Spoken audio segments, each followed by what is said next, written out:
اگلا باب ہے باب نمبر 13. اس میں نیکی کے بہت سے راستوں اور بہت سے طریقوں کے بارے میں بتایا گیا ہے کہ انسان کس کس طرح نیکی کر سکتا ہے، یا نیکی کے کون کون سے ذرائع انسان کے لیے ہر دم میسر ہوتے ہیں اور ان سے وہ فائدہ اٹھا سکتا ہے. قال اللہ تعالی وما تفعلوا من خیر فإن اللہ بہ علیم. اللہ تعالیٰ نے فرمایا کہ جو بھی تم نیکی کا کام کرو گے وہ اللہ تعالیٰ کے علم میں ہے. یعنی پہلی بات یہ کہ انسان جب بھی کوئی نیکی کا کام کرنے لگے،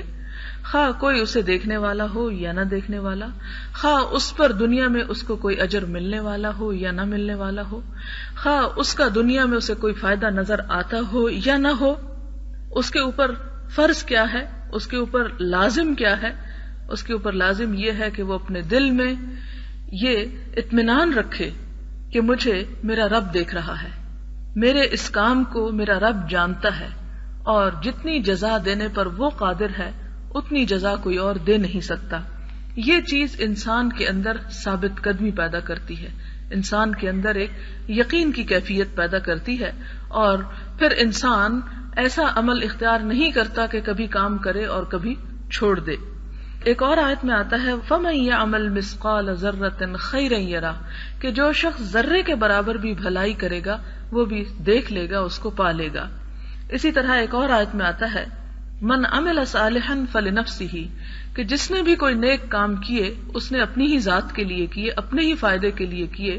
کسی اور کو اس کی جزا نہیں دی جائے گی، اسی کو دی جائے گی جس نے وہ کام کیا. اسی باب میں بہت سی احادیث ہیں اور جو بہت فائدے کی ہیں، اگر اس میں سے ہمیں کچھ باتیں بھی یاد رہ جائیں تو بہت ہی بہترین ہیں. پہلی حدیث ہے حضرت ابو ذر سے رضی اللہ تعالی عنہ، روایت کرتے ہیں کہ میں نے عرض کیا یا رسول اللہ صلی اللہ علیہ وسلم کون سے اعمال زیادہ فضیلت والے ہیں؟ فرمایا اللہ پر ایمان لانا اور اس کے راستے میں جہاد کرنا. میں نے عرض کیا کون سے غلام آزاد کرنے میں افضل ہیں؟ تو فرمایا جو ان کے مالک کے نزدیک زیادہ نفیس ہیں اور زیادہ قیمتی ہیں. میں نے عرض کیا پس اگر میں یہ کام نہ کر سکوں، یعنی میرا اتنا حوصلہ نہ ہو، تو فرمایا کاریگر کی مدد کر یا بے سلیقہ آدمی کو کام بنا دو. میں نے عرض کیا یا رسول اللہ صلی اللہ علیہ وسلم اگر میں یہ کام بھی نہ کر سکوں؟ تو فرمایا لوگوں کو اپنے شر سے بچائے رکھ، بے شک تیری طرف سے تیری ذات پر صدقہ ہے. یہاں پر ہم دیکھیں کہ اسلام میں نیکی کا ایک بہت وسیع اور بہت جامع تصور دیا گیا ہے. گویا انسانی زندگی کے وہ عام اعمال جنہیں ہم دنیا کے کام سمجھ کر کرتے ہیں، اگر نیت اچھی ہو، اخلاص کے ساتھ ہو، اچھے جذبے کے ساتھ ہو، تو وہ بھی نیکی شمار ہوتے ہیں.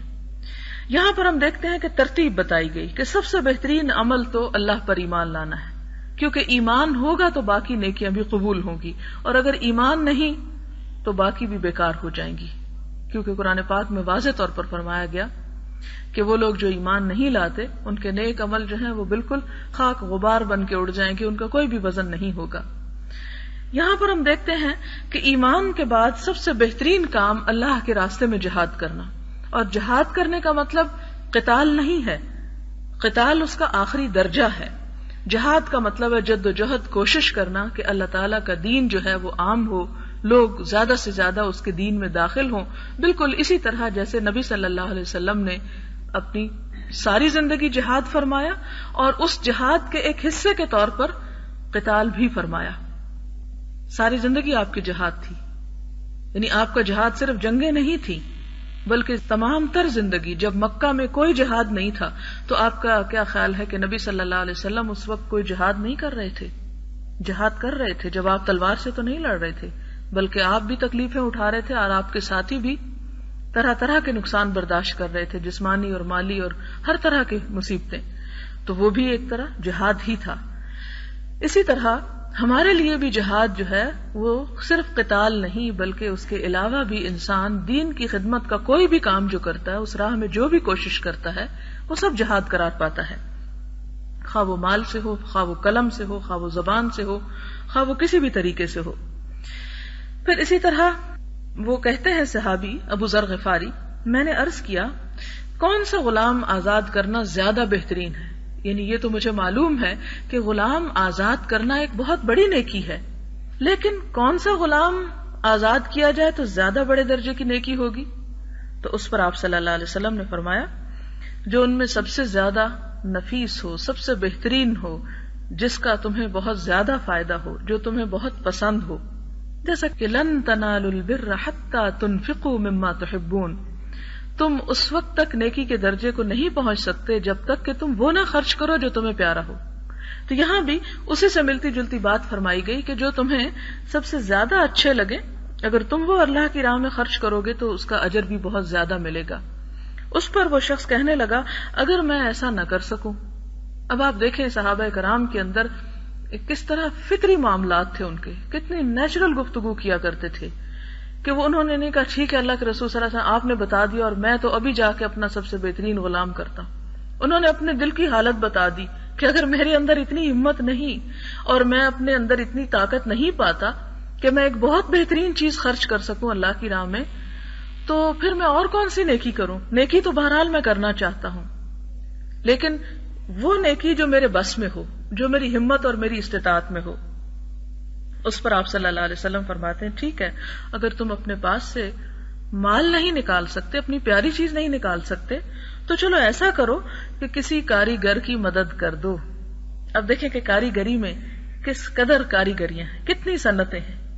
کپڑا سینا بھی کاریگری ہے، مشینیں بنانا بھی کاریگری ہے، لوہار کا کام، درزی کا کام، یہ جتنے بھی پہلے زمانے میں تھیں، اور حدیث صرف پہلے زمانے کے لیے نہیں آج کے لیے بھی ہے کہ اگر کوئی شخص ایک بڑا کام کر رہا ہے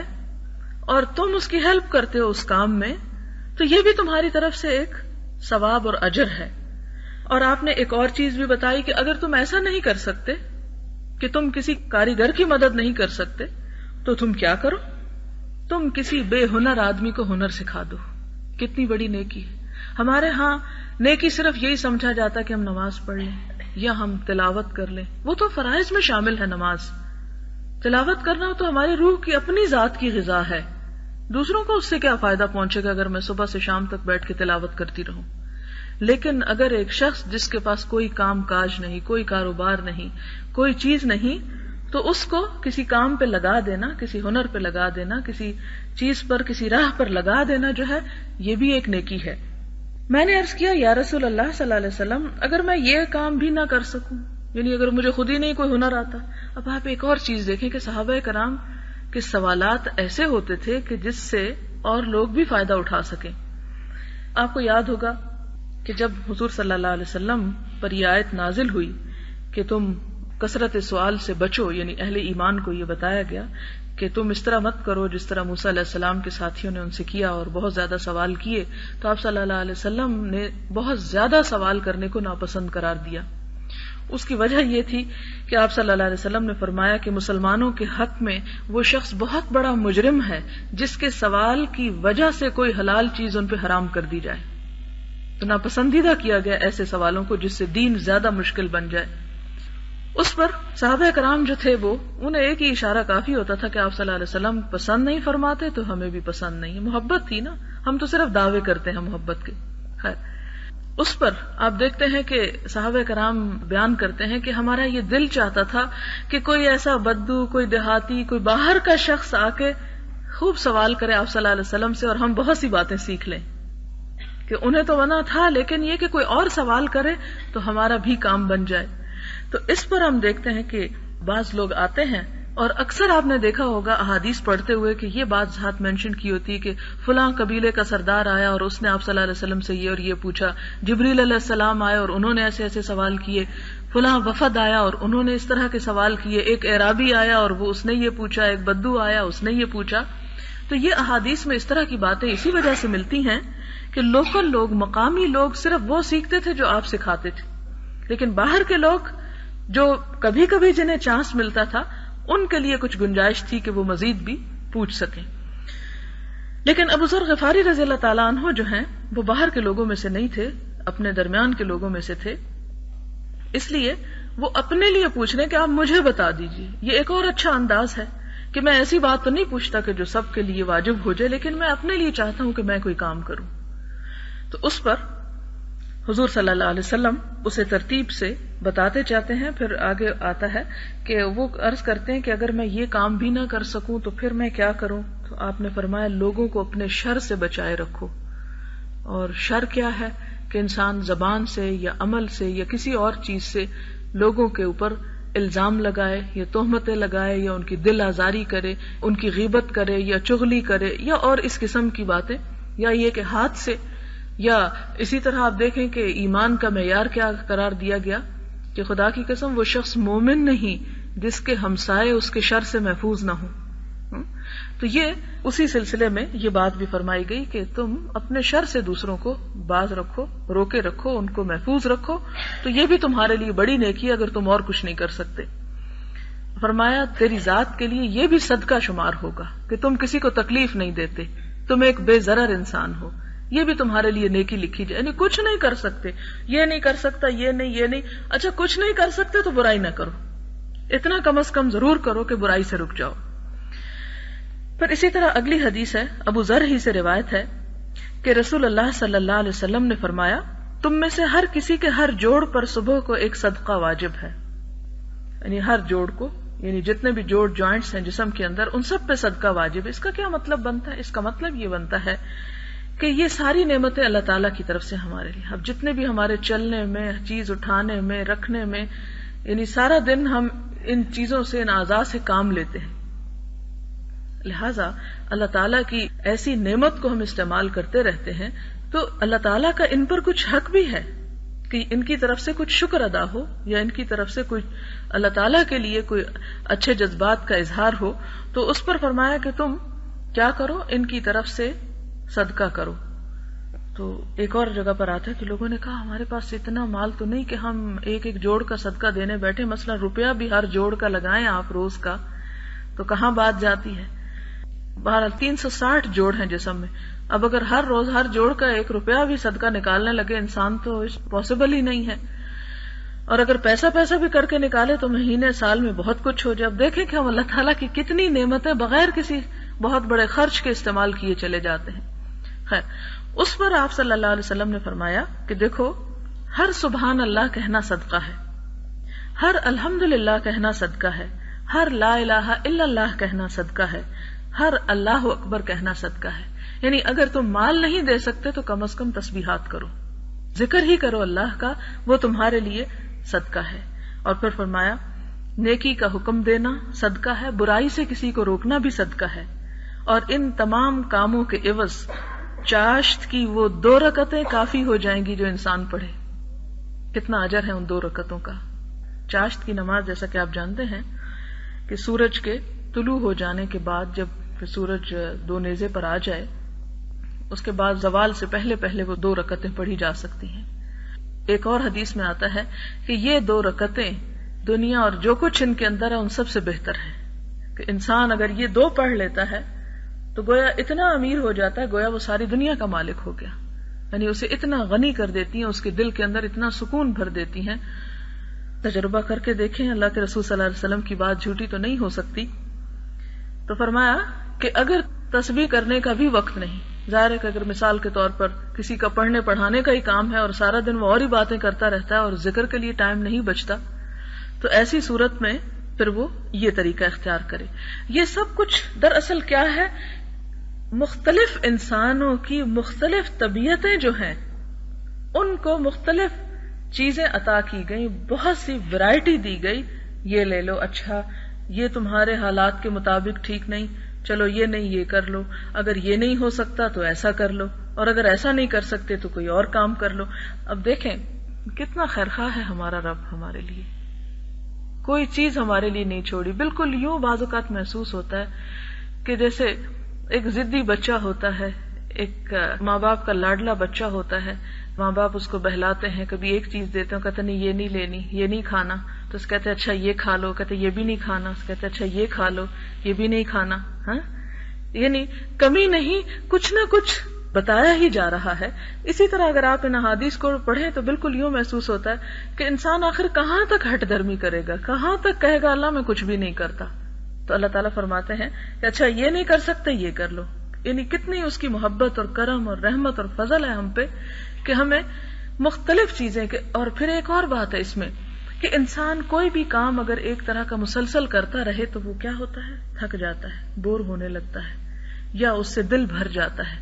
نیکی کے ساتھ بھی بعض اوقات ایسا ہی ہوتا ہے. نیکی کے کام بھی انسان بعض اوقات کرتے کرتے بعض اوقات اکتاہٹ محسوس ہوتی ہے. اسی لیے فرمایا کہ جب تک تمہارا دل قرآن پاک پڑھنے پر مائل ہو تو پڑھو، جب اکتا جاؤ تو بند کر دو. اکتاہٹ کے ساتھ اسے نہ پڑھو، بوجھل دل کے ساتھ نہ پڑھو، خوشی خوشی پڑھو. اسی طرح انسان دیکھتا ہے کہ ذکر کی تسبیح کر لی، ٹھیک ہے یہ کر لی، اب سارا دن ذکر تو نہیں کیے جانا، چلیں اٹھ کے ہم 2 نفل پڑھ لیتے ہیں، 2 نفل چاشت بھی ہو گئے. اچھا اب اس کے بعد نکلتے ہیں کسی کام کاج کو، کسی کی مدد کر دیتے ہیں، کسی کے ساتھ کوئی اچھی بات کر دیتے ہیں. تو یہ سب کچھ کیا ہے؟ زندگی بھر انسان کے لیے نیکیوں کا ایک وسیع میدان موجود ہے. جتنا بھی اس میں سے اپنی قسمت اور اپنے کوشش اور اپنے طریقے سے اسے پا لے، یہ اس کے اپنے اوپر ہے. پھر اسی طرح آپ دیکھیں کہ اس سے بھی بہت مزید گہرائی کی چیز حضرت ابو ذر ہی فرماتے ہیں کہ رسول اللہ صلی اللہ علیہ وسلم نے فرمایا، مجھ پر میری امت کے اچھے اور برے اعمال پیش کیے گئے. یعنی میری امت کا بتایا گیا کہ آپ کی امت ایسے ایسے اچھے کام کر رہی ہے یا کرے گی، اور یہ برے کام بھی ہیں. جب اچھے کاموں کو میں نے دیکھا تو ان اچھے کاموں میں جن کی نیکی لکھی گئی تھی اور جن پر امت سے اجر کا وعدہ کیا گیا تھا، وہ راستے سے تکلیف دہ چیز کا ہٹا دینا بھی تھا. یعنی امت کے عمل جب آپ کو دکھائے گئے اور ان کے اجر، تو ایک ایسے شخص کے لیے بھی نمبر لگے ہوئے تھے، نیکی لکھی ہوئی تھی، جس نے رستہ چلتے ہوئے دیکھا کہ کوئی چھلکا پڑا ہے تو بڑھ کے آگے ہٹا کے ایک طرف کر دیا، کہیں کوئی کانٹا ہے، کوئی ٹھوکر کھانے والی چیز ہے. تو اتنی چھوٹی چھوٹی بات اللہ تعالیٰ جو ہے وہ بندے کی نوٹس لیتے رہتے ہیں اور اسے قبول فرماتے ہیں اور اس کا اجر اس کے لیے لکھتے رہتے ہیں. نیت یہ ہو کہ انسان کسی بھی دباؤ کے تحت، کسی بھی لالچ کے بغیر سیدھا سیدھا کام کرتا چلا جائے کہ اس میں اور کچھ نہیں تو میرے رب کی رضا ہے اور میرا رب مجھے دیکھ رہا ہے. اور یہ اسی وقت ہو سکتا ہے جب اللہ تعالیٰ کی پریزنس کا احساس انسان کے دل کے ساتھ لگا رہے اور اس کے اندر بجتا رہے، اسے احساس دلاتا رہے. اور برے اعمال میں وہ تھوک بھی پایا جو مسجد میں کسی نے پھینکا اور مٹی سے ڈھانپا نہ گیا. یعنی برے اعمال میں یہ عمل بھی برا ہے کہ انسان کیا کرے، رستہ چلتے ہوئے تھوک دے، یا اور خاص طور پر کسی عبادت والی جگہ پہ تھوک دے اور اس کو پھر ڈھانپا بھی نہ جائے. یعنی اسے اگر ایسی ہی کوئی مجبوری پیش آ گئی اور اس نے پھینک ہی دیا تو اس کو چھپایا نہیں، ڈھانکا نہیں. اب یہ ضروری نہیں کہ یہ تھوک جو ہے وہ نیچے ہی پھینکا گیا، اگر کسی ایسے کپڑے یا کسی ایسے ٹشو یا کسی بھی چیز میں اور اس کو انسان ایسے مسجد میں پھینک دیتا ہے یا کسی عبادت کی جگہ پر، تو یہ بھی ایک نہایت ناپسندیدہ فعل ہے. لیکن آپ نے حج اور ایسے بڑے اجتماعات کے مواقع پر دیکھا ہوگا کہ لوگ مسجد الحرام کی بھی وہ عزت اور احترام نہیں کرتے. اور یہ کس چیز کی وجہ سے ہے؟ مسلمان امت میں علم کی کمی کی وجہ سے. چھوٹی چھوٹی باتیں ہیں، لیکن اگر پتہ ہوں اور دل کے اندر جذبہ موجود ہو تو انسان یہ تو کر سکتا ہے کہ اس گندگی کو اپنے بیگ کے اندر ڈالے، لیکن یہ نہیں کر سکتا کہ کسی ایسی جگہ پر پھینکے جسے دیکھ کر دوسرے کو اذیت ہو یا تکلیف ہو. حضرت ابو ذر سے روایت ہے کہ کچھ لوگوں نے عرض کیا، یا رسول اللہ، مال والے ہی بہت ثواب لے گئے. وہ نمازیں بھی پڑھتے ہیں جیسے ہم پڑھتے ہیں، وہ روزے رکھتے ہیں جیسے ہم رکھتے ہیں. جس کام میں ہم پیچھے ہیں وہ یہ ہے کہ وہ اپنی ضرورت سے زائد مالوں کا صدقہ بھی دیتے ہیں اور ہم نہیں دے سکتے. تو آپ نے فرمایا، اللہ نے تمہارے لیے وہ چیزیں نہیں بنائیں جن کا تم صدقہ کرو، بس بے شک ہر سبحان اللہ کہنا صدقہ ہے، ہر اللہ اکبر کہنا صدقہ ہے، ہر الحمدللہ کہنا صدقہ ہے، ہر لا الہ الا اللہ کہنا صدقہ ہے، اور نیکی کا حکم کرنا صدقہ ہے، برائی سے روکنا صدقہ ہے، اور تمہارا اپنی شرمگاہ کی حفاظت کرنا صدقہ ہے. عرض کرنے لگے، یا رسول اللہ صلی اللہ علیہ وسلم، ہم میں سے کوئی اپنی خواہش پوری کرتا ہے، کیا اس میں بھی اجر ہے؟ تو فرمایا، بتاؤ، اگر اپنی خواہش حرام جگہ پوری کرو تو کیا اس پر گناہ نہیں؟ یعنی ایک انسان اگر حرام کام کو چھوڑ کر حلال چیز کی طرف آتا ہے تو وہ بھی اس کے لیے صدقہ ہے. بس ایسے ہی جب اس خواہش کو حلال جگہ پورا کرو تو اس کے لیے اجر ہے. یہ مسلم کی روایت ہے. اگلی بھی مسلم ہی کی روایت ہے. ابو ذر ہی سے روایت ہے کہ مجھے نبی صلی اللہ علیہ وسلم نے فرمایا، کسی بھی نیکی کے کام کو معمولی سمجھ کر مت چھوڑو، خواہ وہ اپنے بھائی کو خندہ پیشانی سے ہی کیوں نہ ملنا ہو. وعن ابی ہریرہ رضی اللہ عنہ قال قال رسول اللہ صلی اللہ علیہ وسلم، کل سلام من الناس علیہ صدقہ، كل يوم تطلع فيه الشمس تعدل بين الاثنين صدقة وتعين الرجل في دابته فتحمله عليها أو ترفع له عليها متاعه صدقة۔ حضرت ابو ہریرہ رضی اللہ تعالیٰ عنہ سے روایت ہے کہ رسول اللہ صلی اللہ علیہ وسلم نے فرمایا، لوگوں کے ہر جوڑ پر ہر دن جس میں سورج نکلتا ہے صدقہ ہے، تیرا دو آدمیوں کے درمیان انصاف کرنا صدقہ ہے، تیرا کسی آدمی کی سواری کے بارے میں امداد کرنا کہ وہ اس آدمی کو سواری پر سوار کر دے یا اس سواری پر اس کا سامان اٹھا کر رکھ دے، یہ بھی صدقہ ہے۔ اب یہاں پر آپ دیکھیں کہ دو لوگوں کے درمیان انصاف کی بات کہنا صدقہ ہے، یعنی دو لوگ کوئی جھگڑ رہے ہیں اور آپ سے کہتے ہیں دیکھیں بھی یہ ہمارے درمیان یہ جھگڑا، آپ بتائیں کہ ہم میں سے کس کی بات درست ہے۔ تو انسان کے دو رویے ہو سکتے ہیں، ایک تو یہ کہ جو مرضی کرو، میرا سر نہ کھاؤ اور مجھے مت ستاؤ،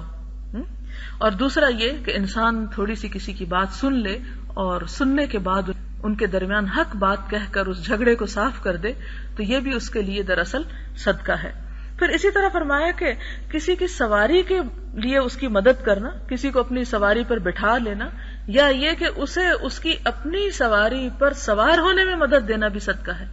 بعض اوقات دیکھیں آپ گاڑی خراب ہو جاتی ہے، تو ایسے میں اگر سارے لوگ نکلتے چلے جائیں کہ ان کو کوئی اس سے کنسرن نہیں،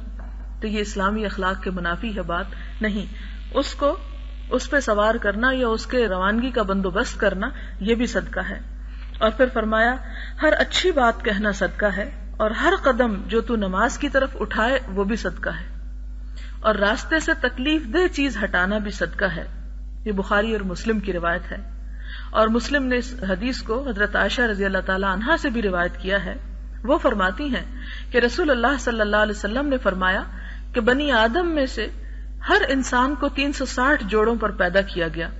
بس جو شخص اللہ کی بڑائی بیان کرے اور اللہ کی حمد کرے اور لا الہ الا اللہ پڑھے، اللہ کی تسبیح پڑھے، اللہ سے استغفار کرے، لوگوں کے راستے سے کسی پتھر کو ہٹا دے یا کسی کانٹے کو، کسی ہڈی کو لوگوں کے راستے سے ہٹا دے، یا نیکی کا حکم کرے یا برائی سے روکے، 360 کی تعداد میں یہ نیکیاں کر لے، تو وہ اس دن میں زمین پر اس حالت میں چلے گا کہ اپنے آپ کو جہنم کی آگ سے دور کیے ہوئے ہوگا، یعنی گویا وہ اپنے جسم کا ایک حق جو ہے وہ ادا کر چکا ہوگا۔ اسی لیے یہ بڑا جامع فکرہ ہے جو پچھلی حدیث میں آپ نے پڑھا کہ کسی چھوٹی سی چھوٹی نیکی کی بات کو بھی حقیر نہیں سمجھنا چاہیے، کیونکہ وہ بھی انسان کے جسم کا صدقہ ہے۔ اسی طرح اگلی حدیث حضرت ابو ہریرہ سے ہے، روایت کرتے ہیں قال رسول اللہ صلی اللہ علیہ وسلم من غدا الى المسجد او راح اعد اللہ له فی الجنۃ نزلا كلما غدا او راح، متفق علیہ۔ کہ رسول اللہ صلی اللہ علیہ وسلم نے فرمایا جو شخص صبح کو یا شام کو مسجد کی طرف عبادت کے لیے چل کر آئے، تو جب بھی صبح یا شام مسجد کی طرف چل کر آتا ہے اللہ تعالیٰ اس کے لیے جنت میں مہمانی تیار کرتے ہیں کہ جب وہ وہاں پہنچے گا تو اس سے فائدہ اٹھائے گا۔ اب اس میں ہو سکتا ہے کہ خواتین کے ذہن میں یہ خیال جائے کہ ہم تو مسجد جاتے نہیں، تو اس کا مطلب ہے ہم تو روز محروم رہتے ہیں۔ نہیں، عورت کے لیے مسجد اس کی، جیسے کہ آپ ایک اور حدیث میں پڑھ چکے ہیں، حضور صلی اللہ علیہ وسلم نے فرمایا کہ ساری زمین کو میرے لیے مسجد بنا دیا گیا۔ تو خواتین کی مسجد کیا ہے؟ مسجد کا لفظی معنی ہے سجدے کی جگہ۔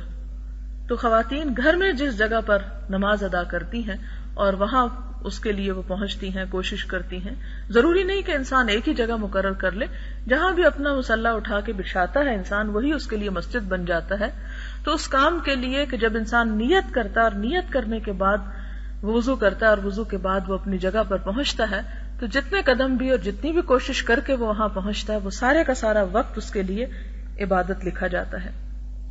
اگلی حدیث میں حضرت ابو ہریرہ رضی اللہ تعالیٰ عنہ فرماتے ہیں کہ رسول اللہ صلی اللہ علیہ وسلم نے فرمایا اے مسلمان عورتوں، کوئی عورت اپنی ہمسائی عورت کے کسی ہدیے کو حقیر نہ سمجھے، اگرچہ وہ ہدیہ بکری کا کھر ہی کیوں نہ ہو۔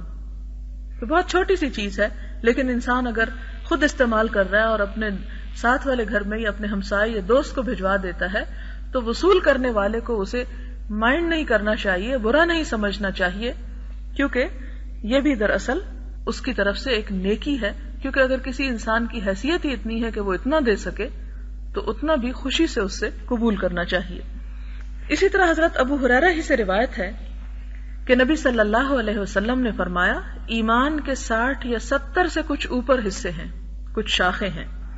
ان میں سب سے افضل شعبہ، سب سے افضل حصہ صدق کے دل سے لا الہ الا اللہ کہنا ہے، اور ان میں سب سے کم تر شعبہ تکلیف دہ چیز کو رستے سے ہٹانا ہے، اور شرم و حیا بھی ایمان کا ایک حصہ ہے۔ اگلی حدیث حضرت ابو ہریرہ رضی اللہ تعالی عنہ سے روایت کرتے ہیں کہ رسول اللہ صلی اللہ علیہ وسلم نے فرمایا، ان حالات میں کہ ایک آدمی ایک رستے پر چلا جا رہا تھا، اسے شدت کی پیاس لگی تو اس نے ایک کنواں پایا، پھر وہ کنویں میں اترا اور پانی پیا، پھر نکلا تو ایک کتا اپنی زبان نکالے پیاس کے مارے کیچڑ چاٹ رہا تھا۔ پس آدمی نے دل میں کہا کہ یہ کتا پیاس کی وجہ سے اس حالت کو پہنچ گیا جو مجھے پہنچی تھی، یعنی جس طرح میں خود پیاسا تھا اسی طرح یہ پیاسا ہے۔ پس یہ شخص کنویں میں اترا اور اس نے اپنے موزے میں پانی بھرا، پھر اس کو اپنے منہ سے تھاما، یعنی کیونکہ خود تو نیچے اتر کے پی کے واپس آ چکا تھا، لیکن کتے کے لیے لانا تھا تو پہلے موزے سے پانی بھرا اور پھر اس موزے کو منہ سے پکڑ لیا، کیونکہ اور کس طرح وہ اس کو لے کے اوپر چڑھتا، کیونکہ جب واپس چڑھتا تو وہ گر جاتا اگر اس نے ہاتھ میں پکڑا ہوتا۔ یعنی تکلیف کے ساتھ، ظاہر ہے کہ پاؤں کی جوتی یا موزہ جو ہے وہ منہ میں لے کے اوپر چڑھنا یا ویسے بھی منہ کو لگانا ایک بڑی تکلیف دہ حالت ہے، لیکن اس نے ایک جانور کے لیے یہ تکلیف برداشت کی، حتیٰ کہ کنویں کی منڈیر پر چڑھ آیا۔ پس کتے کو پانی پلایا تو اللہ تعالیٰ نے اس کے عمل کی قدر فرمائی اور اسے بخش دیا۔ صحابہ عرض کرنے لگے، یا رسول اللہ صلی اللہ علیہ وسلم، کیا ہمارے لیے جانوروں کی دیکھ بھال میں بھی اجر ہے کہ ہم ان کی خدمت کرتے ہیں، ان کو لک آفٹر کرتے ہیں، انہیں کھلاتے ہیں پلاتے ہیں؟ تو آپ نے فرمایا، ہر طر جگر رکھنے والے جاندار کی خدمت میں اجر ہے، کہ انسان کسی مخلوق کے ساتھ بھی بھلائی کرتا ہے تو اس پر بھی وہ ثواب پاتا ہے۔ اور بخاری کی ایک دوسری روایت میں ہے کہ اللہ تعالیٰ نے اس کے عمل کی قدر فرمائی اور اس کو بخش دیا اور اس کو جنت میں داخل فرما دیا۔ اور بخاری اور مسلم کی ایک اور روایت میں کہ ایک کتا ایک کنویں کے ارد گرد گھوم رہا تھا اور قریب تھا کہ پیاس اس کو ہلاک کر دے، اچانک اسے بنی اسرائیل کی ایک فاحشہ عورت نے دیکھا، بس اس نے اپنا موزہ اتارا اور اس کے لیے پانی کھینچا اور اسے پلا دیا، تو اس عورت کو اس عمل پر بخش دیا گیا۔ ہمارے ہاں جہاں ایسی احادیث بہت سی نیکی کا کام کرنے کا سبب بنتی ہیں اور انسان کے اندر ایک حرص پیدا کرتی ہیں کہ کوئی بھی نیکی کا وقت یا مہلت یا لمحہ ضائع نہ جائے، وہاں عام طور پر دیکھا گیا کہ ایسی احادیث کو غلط معنی میں بھی لیا جاتا ہے، اور وہ اس طرح کہ انسان سوچتا ہے کہ پھر نماز کی بھی ضرورت نہیں، پھر روزوں کی بھی ضرورت نہیں، پھر صدقہ زکوٰۃ کی بھی ضرورت نہیں، کیا پتہ اللہ تعالیٰ ہمیں بھی کوئی توفیق دے کہ ہم بھی کوئی ایسا کام کر لیں اور ہماری بھی بخشش ہو جائے۔ تو بات یہ ہے کہ انسان کسی بھی ایسے کام میں کہ جہاں اسے اپنی کامیابی اور ناکامی کا پورا اسے کنسرن ہوتا ہے اور اسے یقین سے کامیابی چاہیے ہوتی ہے، وہاں وہ چانسز پہ نہیں جیتا۔ مثلاً آپ دیکھیں کہ آپ اپنے کسی بھی امتحان کو پاس کرنا چاہتے ہیں یا ماضی میں کبھی کرنا چاہتے تھے، تو کیا آپ نے کبھی اس لیے کورس نہیں پڑھا کہ میں کتاب کھولوں گا اور بائی چانس کوئی چیز پڑھ لوں گا اور شاید وہی امتحان میں آ جائے اور میں شاید اسی کی وجہ سے پاس ہو جاؤں؟ نہیں، کبھی نہیں۔ اور خاص طور پر ایسے امتحان کہ جس کے بعد آپ کی زندگی موت کا مسئلہ ہو، یا مثال کے طور پر انسان اگر سیریس بیمار ہو اور وہ علاج کے لیے نہ جائے اور گھر میں مختلف چیزیں پڑی ہوئی ٹرائی کرتا رہے کہ شاید اسی میں میری شفا ہو، اور ہو سکتا ہے کہ اس سے مجھے بڑا فائدہ ہو جائے، اور ہو سکتا ہے کہ اس کام سے میں بالکل صحت مند ہو جاؤں، تو ایسا کرنا، چانسز پر رہنا اور چانسز کو لینے کے لیے غلط چیزوں کو ٹرائی کرنا جو ہے وہ انسان اپنے آپ کو نقصان ہی پہنچاتا ہے ایسا کر کے۔ لہذا دین کے معاملے میں اور خاص طور پر آخرت کے معاملے میں، آخرت کا معاملہ چونکہ ایک بہت سینسٹیو معاملہ ہے، انسان کی کامیابی اور ناکامی مستقل کامیابی اور ناکامی ہے اور بہت بڑی کامیابی یا ناکامی ہے، تو ایسی شکل میں انسان صرف چانس کے سہارے پر نہ جیے کہ شاید ہم بھی کوئی بہت اچھا کام کر لیں، ہو سکتا ہے کہ ہمیں موقع ملے اور ہم کہیں ہائے بہت مشکل ہے ہم نہیں کر سکتے، ہو سکتا ہے کہ موقع ملے اور ہماری نیت دنیا کی شہرت حاصل کرنا ہو جائے، ہو سکتا ہے کہ موقع ملے اور اس سے پہلے کہ ہم اس کام کو کر سکیں وہ ہم پورا ہی نہ کر سکیں۔ تو اس لیے اللہ تعالیٰ سے دعا تو مانگنی چاہیے کہ وہ ہم سے نیکی کا کام لے لے، لیکن اس کا یہ مطلب نہیں لینا چاہیے کہ جو انسان پہلے نیکی کر رہا ہے وہ بھی اس امید پہ چھوڑ دے کہ چانس پہ ہم آگے پہنچ جائیں گے۔ پھر اسی طرح حضرت ابو ہریرہ رضی اللہ تعالیٰ عنہ سے روایت ہے کہ نبی صلی اللہ علیہ وسلم نے فرمایا، میں نے جنت میں ایک آدمی کو ایک درخت کی وجہ سے جو مسلمانوں کو تکلیف دیتا تھا اور اس نے رستے سے کاٹ دیا تھا، جنت میں چلتے پھرتے دیکھا۔ جب آپ معراج پہ تشریف لے گئے یا خواب کی حالت میں، یہاں اس کی وضاحت نہیں ہے، کہ ایک شخص جو تھا وہ جنت میں گھوم رہا تھا۔ جب پوچھا گیا کہ اس کو جنت کیسے ملی تو بتایا گیا کہ اس نے ایک درخت ایسا کاٹا تھا جس سے لوگوں کی آمد و رفت میں دقت تھی یا تکلیف تھی۔ لیکن ہمارے ہاں آپ دیکھیں کہ ہم مسلمان بھی ہیں، لیکن اگر کسی شہر میں نکل کر ہر گلی کے کنارے پر اور خود ہر گلی کے اندر جتنی غلاظت اور جتنا کوڑا کرکٹ اور جتنی خرابی، حالانکہ ہم اسے خود بھی دور کر سکتے ہیں، لیکن ہر شخص اپنے گھر کا کوڑا صاف کر کے گلی میں پھینک دیتا ہے یا سب کچھ اپنی نالیوں میں بہا دیتا ہے، چاہے باہر کی ساری سڑک کے گٹر بند ہو جائیں اور سڑک توڑنی پڑ جائے یا کچھ اور ہو جائے، ہمیں اس سے کوئی سروکار نہیں، یا ایسی ایسی غلاظتیں کہ جسے دیکھ کر کسی کے کان پہ جوں نہیں رینگتی۔ یہ کیوں ہے اور کس لیے ہے؟ اس لیے کہ مسلمان امت ان اخلاقیات سے گزری ہی نہیں اور اس کو پتا ہی نہیں کہ یہ کیا چیز ہے۔ اس لیے کہ اگر کسی کو یہ پتا ہو کہ کسی شخص کو اذیت سے بچانا کتنی بڑی نیکی ہے، اور اسی میں ہم دیکھتے ہیں کہ مثال کے طور پر ہمارے ہاں عبادت کی غرض سے لاؤڈ سپیکر کا اتنا غلط استعمال کیا جاتا ہے کہ جس کی وجہ سے لوگوں کی جو ہے نیندیں بھی حرام ہو جاتی ہیں، اور دوسرے کام، مثال کے طور پر اگر کوئی شخص پڑھ رہا ہے بیٹھ کے تو اس کے لیے وہ پڑھنا فرض ہے، اور خطبہ ہے یا کوئی اور کام ہے تو وہ مسجد کے اندر ہی ہونا جو ہے وہ زیادہ بہتر ہے، لیکن اسے نیکی سمجھ کر اور زبردستی دوسروں کو سنوانے کی جب کوشش کی جائے تو اسلام میں یہ نیکی شمار نہیں ہوتی بلکہ اذیت شمار ہوتی ہے۔ تو دوسروں کو اذیت سے محفوظ رکھنا اور اذیت سے بچانا جو ہے یہ انتہائی ضروری ہے، اور اس کا اہتمام کیا جانا چاہیے، کیونکہ یہ شخص جنت میں کیوں پہنچا؟ صرف ایک اذیت دور کر کے۔ اسی طرح ایک اور جگہ پر آپ صلی اللہ علیہ وسلم نے فرمایا کہ ایک آدمی کا ایک ایسے درخت کی ٹہنی کے پاس سے گزر ہوا جو رستے کے درمیان پڑی ہوئی تھی، تو اس نے کہا، خدا کی قسم میں اس ٹہنی کو مسلمانوں سے ہٹا دوں گا تاکہ یہ انہیں تکلیف نہ دے، لہٰذا اس نے وہ ٹہنی کاٹ دی جو رستے میں آتی۔ اب دیکھیں ہمارے یہاں بہت سی گاڑیاں آتی جاتی ہیں، لیکن رستے میں ایسے سے درخت، خاص طور پہ جب اندھیری وغیرہ چلتی ہے اور ٹوٹ کے گرتے ہیں تو سب انتظار میں گزرتے جاتے ہیں کہ کل آئیں گے وہ جھاڑو لگانے والے یا کوئی اور محکمے والے کہ جو اس کو ہٹائیں گے، حالانکہ وہ ایک معمولی کام بھی ہو سکتا ہے۔ تو یہاں دیکھیں کہ وہ کیسے مسلمان تھے کہ جن کی آنکھیں اور جن کے ہاتھ اور یہ سب کچھ برائیوں کو کتنا محسوس کرتے تھے، اور برائی صرف انسانوں کی برائی نہیں بلکہ ایسی برائی کہ جو انسانوں کے لیے تکلیف کا باعث بن جائے، اس کو مسلمانوں سے دور کرنا جو ہے وہ اعلیٰ درجے کا اخلاق ہے اور نیکی ہے۔ تو لہٰذا اس نے کہا کہ میں تو اسے ضرور دور کر دوں گا۔ تو جب اس نے وہ ٹہنی کاٹ دی اور وہ رستہ صاف کر دیا تو اللہ تعالیٰ نے اس کے اس عمل کو اتنا قبول اور پسند کیا کہ اسے اس کے بدلے میں جنت میں داخل فرمایا۔ پھر اسی طرح ایک اور روایت میں آتا ہے کہ ایک آدمی ایک راستے پر چلا جا رہا تھا، اس نے راستے پر ایک کانٹے دار ٹہنی پائی تو اسے راستے سے ہٹا دیا، اللہ تعالیٰ نے اس کے اس عمل کی قدر فرمائی اور اسے بخش دیا۔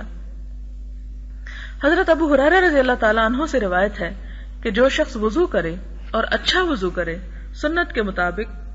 پھر جمعے کی نماز کو آئے اور خطبے کی طرف کان لگائے سنے اور خاموش رہے تو اس کے گزشتہ اور اس جمعے کے درمیان کے گناہ معاف کر دیے جاتے ہیں، بلکہ 3 دن اور زائد کے بھی، اس سے بھی زیادہ، یعنی 3 دن ایکسٹرا بھی۔ اور جو کنکریوں سے کھیلا تو اس نے لغو حرکت کی، یعنی اپنے اجر میں کمی کی۔ کنکریوں سے کھیلنے سے مراد یہاں کیا ہے؟ ظاہر ہے کہ ہمارے ہاں تو مسجدیں ایسی نہیں کہ جہاں نیچے کنکریاں بچھائی گئی ہوں۔ حضور صلی اللہ علیہ وسلم کے دور میں جیسا کہ آپ جانتے ہیں کہ مسجد نبوی کا کوئی پکا فرش نہیں تھا، کچی زمین تھی،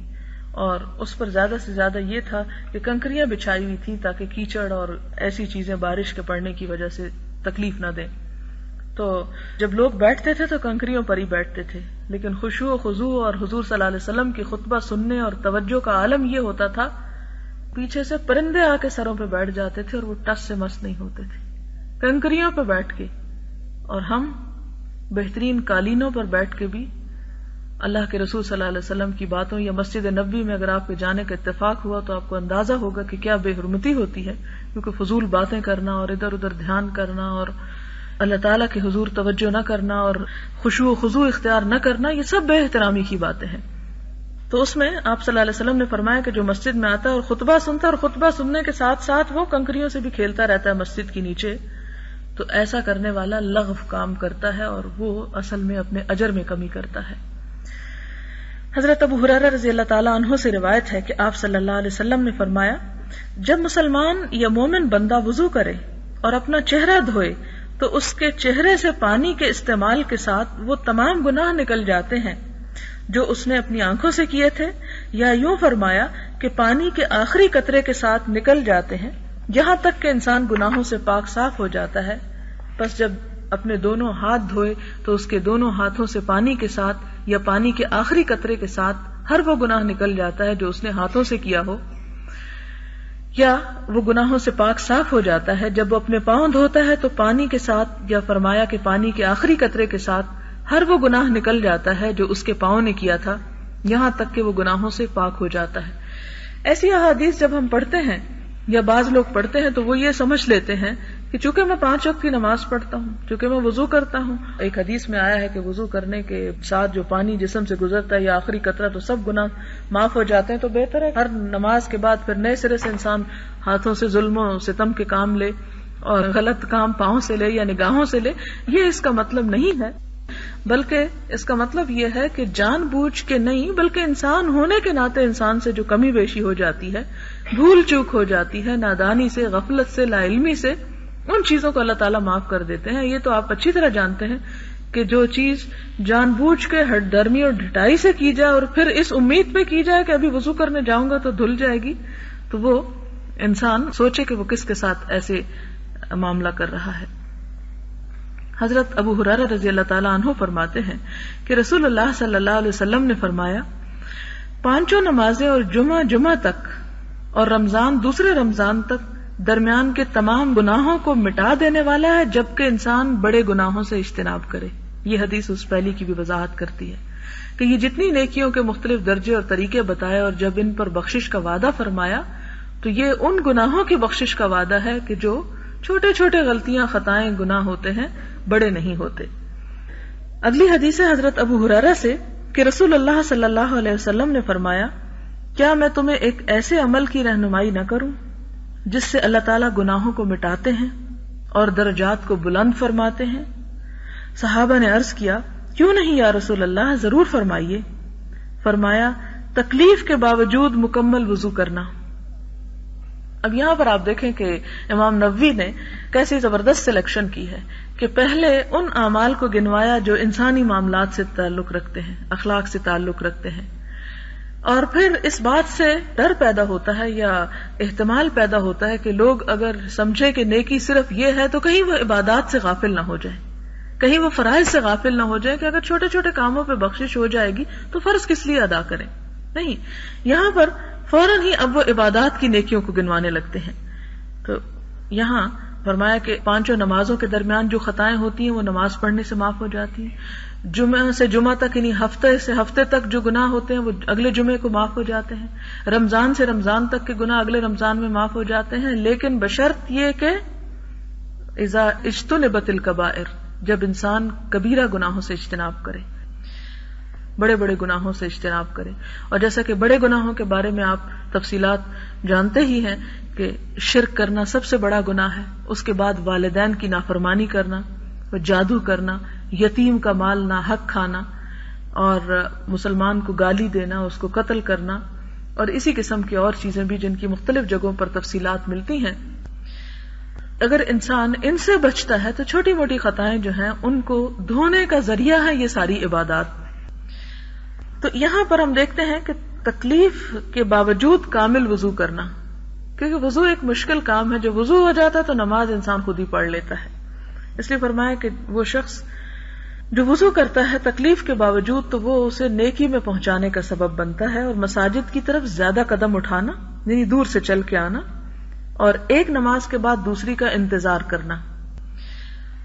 یعنی غافل نہ ہو جانا، بس یہ اجر و ثواب میں سرحد کی حفاظت کی طرح ہے۔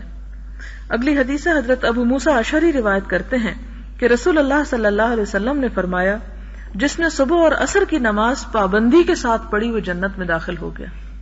یہاں اس حدیث سے تو ہمیں یہ پتہ چلتا ہے، لیکن ایک اور حدیث سے ہمیں یہ بھی پتہ چلتا ہے کہ جو کچھ نمازیں پڑھتا ہے اور کچھ نہیں پڑھتا وہ دوسری کو بھی ضائع کر دیتا ہے، پڑھی ہوئی کو بھی ضائع کر دیتا ہے۔ اصل میں دین کو سمجھنے کے لیے دین کے پورے نظام پر نظر رکھنا ضروری ہے، تمام چیزوں پر. یہ نہیں کہ کوئی ایک حدیث پڑھی یا ایک چیز پڑھی اور کہا کہ بس یہی حرف آخر ہے اور اس کے علاوہ میں کسی بات کو نہیں مانتا. تو وہ اس حدیث کا یہ مطلب تو بنتا ہے کہ جو شخص ان چیزوں میں پابندی کرتا ہے، اور خاص طور پر آپ دیکھیں فجر کی نماز، عصر کی نماز بھی پڑھی جاتی لیکن فجر کی نماز جو ہے ایک مشکل کام ہوتا ہے، تو اس کے وقت پر پڑھنا کی پابندی کرنا جو ہے وہ انسان کے لیے جنت میں داخلے کا سبب ہے. اور عصر کے وقت بھی انسان اگر دوپہر کو سونے کا عادی ہو تو عموماً عصر لیٹ ہو جاتی ہے، یا پھر یہ کہ قضا بھی ہو جاتی ہے، اور یا یہ کہ انسان کہیں ادھر ادھر سیر و تفریح کے لیے نکل جاتا ہے، یا شاپنگ کے لیے نکل جاتا ہے، یا گیسٹ آ جاتے ہیں، یا وہ خود کہیں وزٹ کرنے چلا جاتا ہے. تو عصر کا وقت بھی ایسا وقت ہوتا ہے جو انسان کو غافل کرنے والا ہوتا ہے. حالانکہ یہ دونوں نمازیں آپ دیکھیں بڑی چھوٹی ہیں، دونوں میں 4 رکعتیں ہیں، لیکن خاص طور پر ان کا ذکر فرمایا کہ جو ان کی پابندی کرے گا. آپ دیکھیں کہ قرآن پاک میں جب نمازوں کا ذکر آتا ہے تو اللہ تعالیٰ فرماتے ہیں حافظوا علی الصلوات والصلاۃ الوسطی،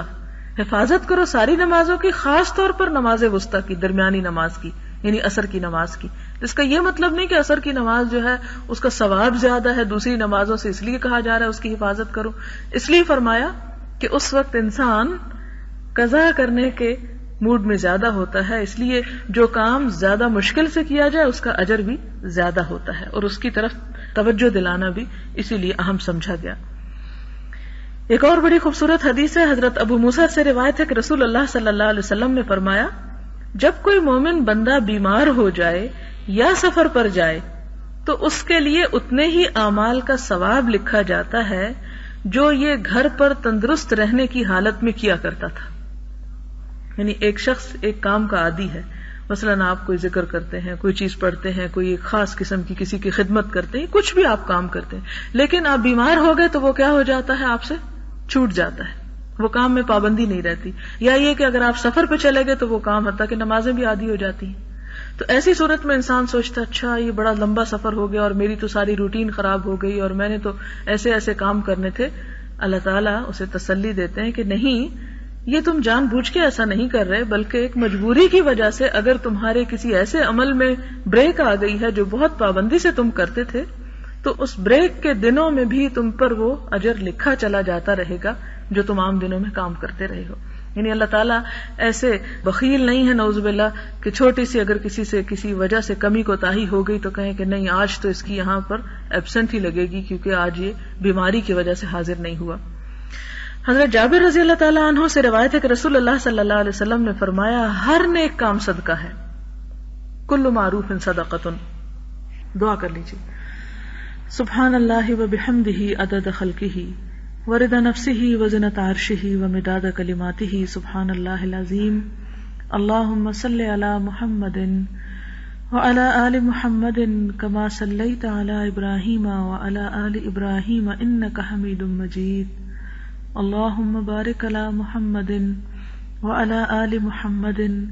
کما بارکت علی ابراہیم وعلی آل ابراہیم انک حمید مجید. ربنا آتنا فی الدنیا حسنۃ وفی الآخرۃ حسنۃ وقنا عذاب النار.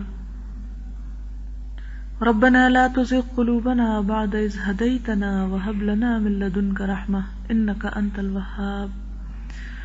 اللهم لا مانع لما أعطيت ولا معطي لما منعت ولا ينفع ذا الجد منك الجد. اللهم ارزقنا حبك وحب من يحبك وحب عمل يقربنا إلى حبك. اللهم إنا نعوذ بك من جهد البلاء ودرك الشقاء